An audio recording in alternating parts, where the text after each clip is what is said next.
আমি একটি হাদিসের প্রেমে পড়েছি।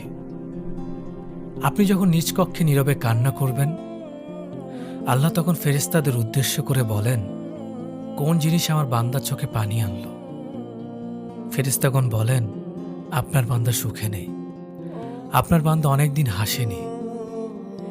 এই বলে ফেরেশতাগণ কান্না করতে থাকেন এবং আল্লাহকে বলেন, হে আমার রব, আপনি জানেন আপনার এই বান্দার হৃদয়ে কি রয়েছে, অতএব আপনি তার জন্য সবকিছু সহজ করে দিন।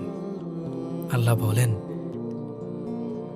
আমার এই বান্দা জীবন থেকে এমন কিছু হারিয়ে ফেলেছে যা সে অধিক ভালোবেসেছিল। অতএব আল্লাহ বলেন, আমি শপথ করছি, আমার এই বান্দা তার জীবন থেকে যা হারিয়েছে তার চেয়ে উত্তম জিনিস আমি তার জীবনে এনে দেব, যা দেখে দুনিয়া ও আখিরাতের সবাই বিস্মিত হবে।